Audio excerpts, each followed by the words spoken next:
Okay, dear God, this is the third and final try. My cat keeps walking over the USB and completely deleting 15 minutes of video. Just gonna carefully move it out of the way. Hope everyone is well. It's been a while since I made a video. Try and keep this a short video. Just want to give you some updates. I took a break from making videos because I think I find myself like a lot of people, and I'd love some feedback from others who have maybe this experience as well, but I just keep stopping myself. I'll, make an outline, or I'll start to record something, and then I just get exhausted.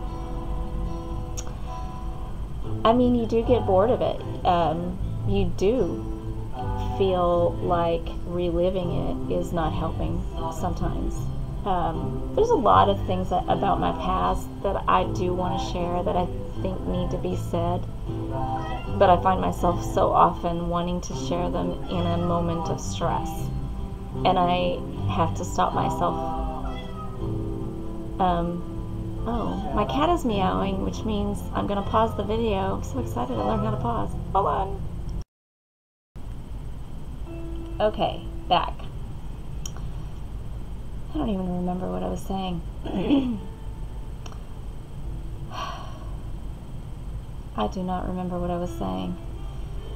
But, like I said, I stopped making videos for a while.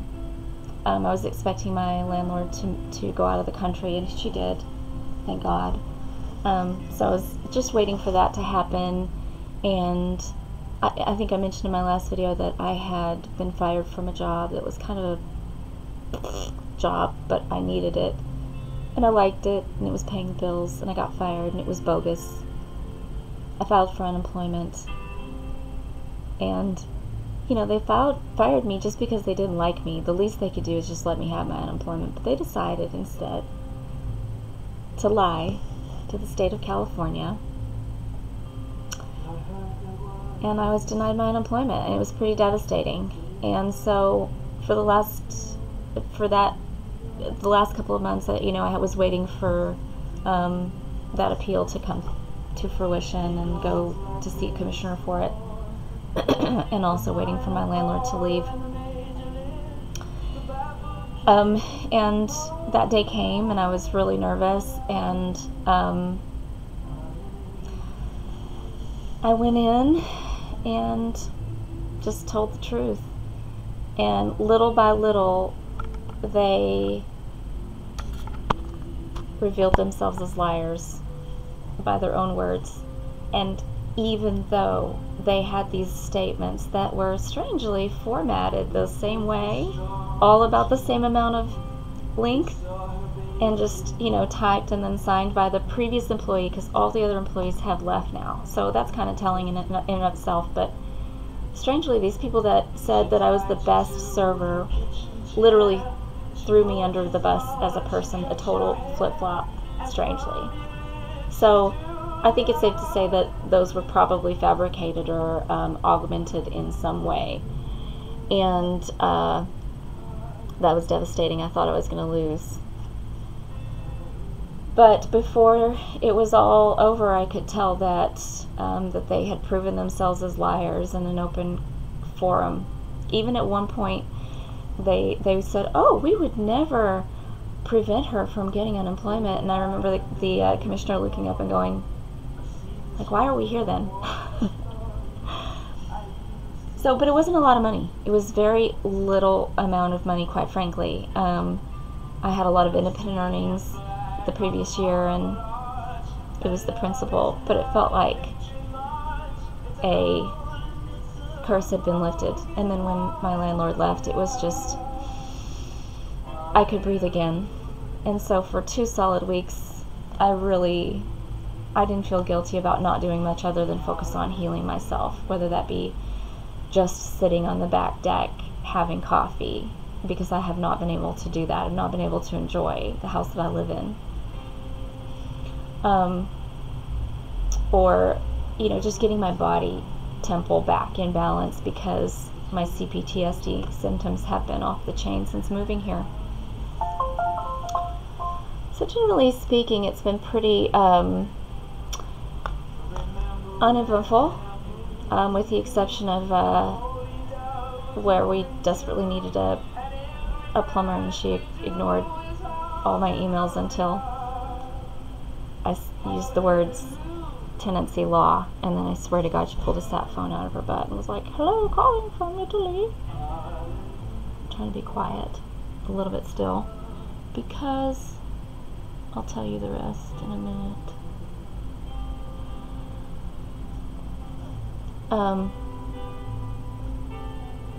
So I've been healing and taking care of myself, and but I still desperately need to find work, and I still am utterly frozen with inaction at times. I think that living in a narcissistic environment sort of forces you into that state of limbo, of dissonant thinking. There's a psychic term for it, but I forget what it is, but it's like accepting and not accepting at the same time. And I think, well, I know it heightens your intuition. We've touched on this in this community quite a bit. I may have even mentioned that there's been a couple times where I've gotten strange visuals, like waking up in the middle of the night because I've sort of had a little dream of my landlord putting her honey pot all over my pantry shelf, and thinking, how absurd is that? Oh, it's just brain junk from the day that I saw a note about not putting sugary things in the cabinet. It's just brain junk. But I still got up out of bed, went down there, and everything was sticky. So you know, I wish that that was a comforting thing, but it comes about in the greatest times of stress, anxiety, and paranoia. So it's not good. Hold on, I want to check something. So yeah, heightened state of awareness. We find ourselves in, which kind of brings me to a recent development. Now, it's been, you know, pretty much blissful for me, but I know that the people around me are still poisoned. And to make things worse, this woman is a trained hypnotist who admits to using NLP. I mean, this is like the fucking evil, the tools of the narcissist. Anyway, so I know that they've been poisoned, and if I say this stuff to someone, I'm like a fucking raving lunatic, and I feel like a raving lunatic. But with that said, I have a few different roommates. One of my roommates is a couple, and they're probably 15 years older than I am. Very nutrition conscious, but an international couple. South America, I think.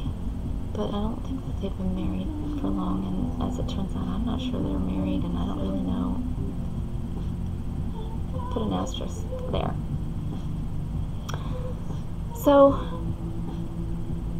I notice that when she's here, and I notice, and what I mean by that is that I think they might be separating, and she's like here sometimes and he's not, and so they come and go at different times. When she's here, they're both really religious about closing both toilet lids that we share, which is kind of annoying because I don't like to touch all that many things in the bathroom, but that's not a hill I'm gonna die on.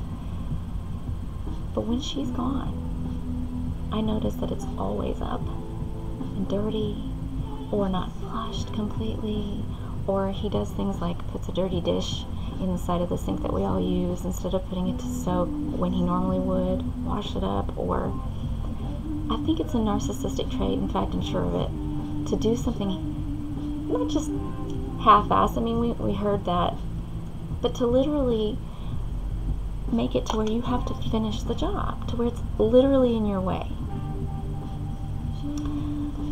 So, you know, there was a number of different things, and I'll spare you all these details because they're all real for me, and I know what's going on energetically. I know that this person is carrying the torch of my landlord, and because he's machismo anyway by his heritage, I think that he can't deal not being the man of the house or having someone who's kind of a strong lead.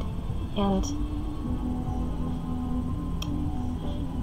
this is actually my third attempt at making this video because I kept getting cut off, but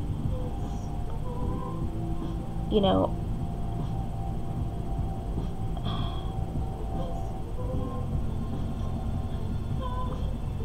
damn it, I thought I was being listened to and I lost my train of thought. I'm sorry. Anyway, bottom line is all these things are going on where I'm like, you know, toilet issues, it's totally passive aggressive. I know what's going on.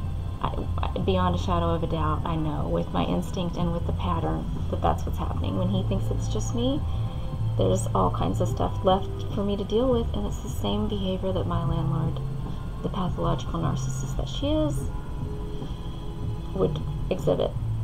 Right before she left to go to Italy, one of her last things to do to me.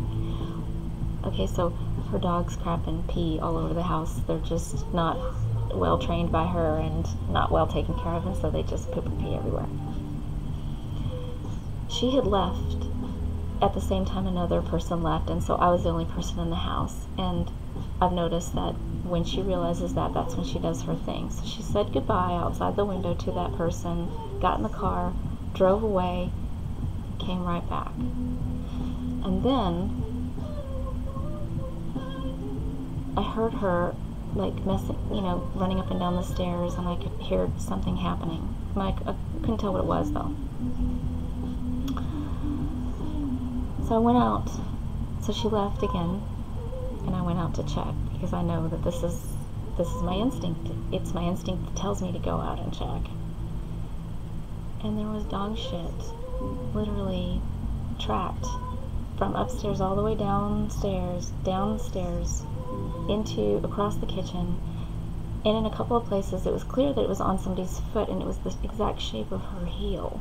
I mean, not to be, she has a fatter heel. So she would have known what she was doing. She would have felt it, and she tracked it all through the house and left for me to deal with. Whew. So I've just figured out the most masterful ways to troll the troll. I've had to. I cannot take this stuff anymore. I am beyond the fawn and the freeze in that regard. At the very least, now I'm like, fight. And it's not good. I've got a big mouth and kind of a short fuse. At this moment, but I still pray for God's guidance inside of that fire, because I have to acknowledge exactly where I'm at. I digress. The point being, I had to figure out a way to troll her for that. So I texted her and said, just as I was running out the door to catch my ride, I noticed that there was some dog poop that had been tracked from your bedroom door through to the kitchen, so you might want to check your shoe. I thought that was fucking brilliant, because it meant I'm not here to deal with it. I'm acknowledging that you left it, and you're gonna have to clean it up. I could literally feel her fuming through the just through that. I know she was fuming. She wrote back, "My shoe is clean, thanks." And it wasn't a shoe anyway. I could see that it was actually the shape of her heel. So she knew what she was doing. I'm not sure if I mentioned that a second ago. And then she left, and it was heaven. But recently, with all that stuff going on, you know, with my roommate that I mentioned, that's just easy enough to ignore because he's just one man. But at the same time, it becomes really tiresome And then I came home from some meetings, and the back sliding door was wide open on the ground floor.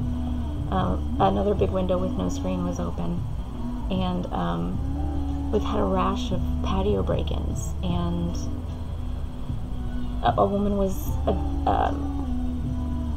attacked, and just a lot of this particular MO. So I was livid because, I have things of value, and it scared me to death.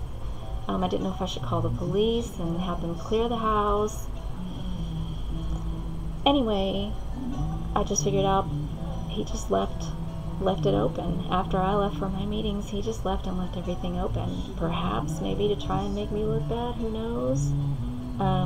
So when I saw him later that evening, I said, "Oh, I'm glad that you came downstairs because I wanted to talk to you about something. I noticed that all the windows and doors were open when I came home, and you were the last person here. And I didn't even get to the point where I was able to tell him about the intruders that had been, in the neighborhood. I started to.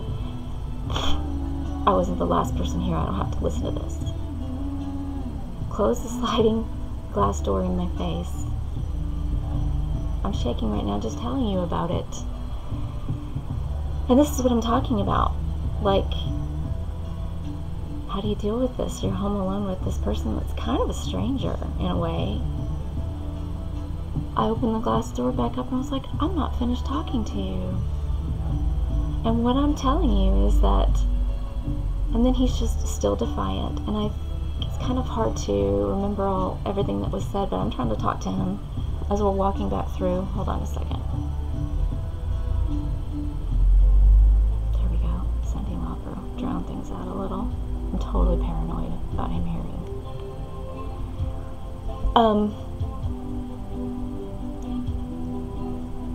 He gets right where the glass door opens, and it only opens this far because we have a dog door. He gets literally chest to chest, nose to nose, and tells me to move and that he's done talking to me. I mean, I'm terrified and I'm fucking livid at the same time. Like, oh no. What would he have done if I had not moved? Would he have hit me? I mean, so that was the point at which I brought up all the rest of the stuff. And he's trying to put dishes in the dishwasher or something.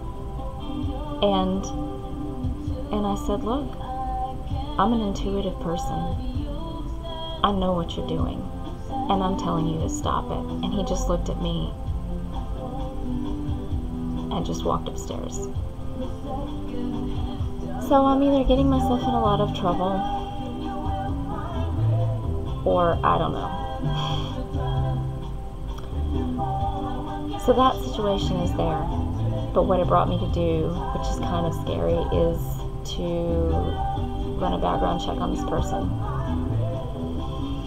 And what I found was so many aliases, so many fucking aliases. It looks like a damn family tree with all these different backgrounds associated with the different aliases, different addresses, and none of them are here.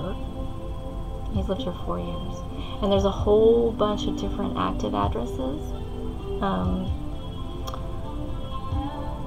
So it's kind of like, why wouldn't you want to be found and you have all these aliases? It's scary as fuck. I changed my locks. I did notify my landlord in Italy. Not that she cares about me being uncomfortable about that situation, but that, again, I have to constantly do this preemptive strike to make sure that somebody doesn't do something to make me look bad or to create a situation, because that's what I'm accustomed to, and quite frankly, that's what I think is still going on. So that's what's happened 2 days ago. I don't know how it's gonna be. He's been kind of hiding. I've been kind of livid and defiant, and I'm like, come at me, bro.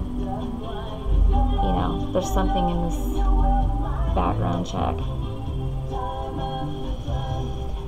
But anyway, something tells me that I won't have really any more trouble with that. I don't think that person wants any heat, if you know what I mean. And frankly, I don't want to fry that fish. So, onward I go.